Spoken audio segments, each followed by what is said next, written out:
കേരളത്തിൽ മയക്കുമരുന്നിനെതിരെ വളരെ ശക്തമായ നിലപാട് സ്വീകരിച്ചു പോകണം. അത് ഏത് സർക്കാരായാലും അത് സ്വീകരിച്ചു പോകണമെന്നാണ് ജനം ആഗ്രഹിക്കുന്നത്. കഴിഞ്ഞ 10 കൊല്ലം LDF സർക്കാർ ശക്തമായ നിലപാട് സ്വീകരിച്ചു പോയിട്ടുണ്ട്. അന്ന് ഇത്രത്തോളം പ്രചരണ പരിപാടികൾ അതിന്റെ ഭാഗമായിട്ടുണ്ടായില്ല. അന്നും പദ്ധതി ഉണ്ടായിരുന്നു, നിരവധി കേസുകൾ എടുത്തിട്ടുണ്ട്. ആ കേസിന്റെ ഡേറ്റകൾ എടുത്ത് പരിശോധിച്ചാൽ, എണ്ണം പരിശോധിച്ചാൽ നമുക്കത് കാണാൻ സാധിക്കും. ഈ ഗവൺമെന്റ് എടുക്കുന്ന മയക്കുമരുന്നിനെതിരെയുള്ള നിലപാടിന് എല്ലാ പിന്തുണയും പ്രതിപക്ഷം എന്നുള്ള നിലയിൽ അറിയിച്ചിട്ടുണ്ട്. എന്നാൽ ഈ സർക്കാർ ജീവനക്കാരെ 2 തട്ടിലാക്കി ചിലരെ മാനദണ്ഡങ്ങൾ ലംഘിച്ചുകൊണ്ട് ട്രാൻസ്ഫർ ചെയ്യുന്നത് പോലെ തൂഫാൻ വിഷയത്തിലും കോൺഗ്രസുമായി ബന്ധമുള്ളവർക്ക് പ്രത്യേക നിലപാടും അല്ലാത്തവർക്ക് പ്രത്യേക നിലപാടുമാണോ എന്ന് പൊതുവെ പരിശോധിക്കപ്പെടണം. നിഷ്പക്ഷമായ നിലപാട് ഇതിലൊക്കെ തന്നെ സ്വീകരിച്ചു പോകേണ്ടതുണ്ട്. നിഷ്പക്ഷ സമീപനം സ്വീകരിച്ചു പോകേണ്ടതുണ്ട്.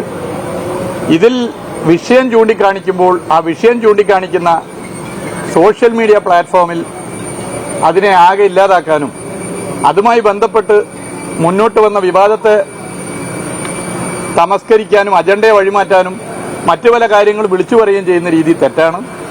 വിമർശനം സ്വാഭാവികമായിട്ടുണ്ടാകും. അതിന് സോഷ്യൽ മീഡിയ ബാൻ ചെയ്യുന്ന നിലപാട് നമുക്കറിയാം. ന്യൂസ് ക്ലിക്കൊക്കെ ഇതുമായി ബന്ധപ്പെട്ട് അനുഭവിച്ച പ്രശ്നങ്ങൾ ഇന്ത്യയിൽ കഴിഞ്ഞ 2014 മുതൽ നരേന്ദ്രമോദി ഗവൺമെന്റ് വന്നതിന് ശേഷം മാധ്യമ പ്രവർത്തകരെ, മാധ്യമ സ്ഥാപനങ്ങളെ, ഗവൺമെന്റിനെയും പ്രധാനമന്ത്രിയെയും വിമർശിക്കുന്നവരെ എങ്ങനെയാണ് കൈകാര്യം ചെയ്തെന്നറിയാം. ഇന്ത്യയിൽ മാധ്യമങ്ങളോട് അങ്ങനെ പകയില്ലാത്ത നിലപാട് സ്വീകരിച്ചത് കഴിഞ്ഞ 10 കൊല്ലമാണ്, LDF സർക്കാരിന്റെ ഭരണകാലത്താണ്. എന്നാൽ ഇപ്പോൾ മാധ്യമങ്ങളെ വലിയ നിലയിൽ ആക്രമിക്കുന്നു. ഇവിടെ മഞ്ഞില വീണാൽ പച്ചില ചിരിക്കേണ്ടതില്ല, നാളെ പച്ചിലയും വീഴേണ്ടി വരും. അപ്പോൾ മെട്ട ഉപയോഗിച്ചുകൊണ്ട് ചില പോസ്റ്റുകൾ ഇല്ലാതാക്കാനുള്ള ശ്രമം നടത്തുന്നു. ഇത് ഭീരുത്വമാണ്.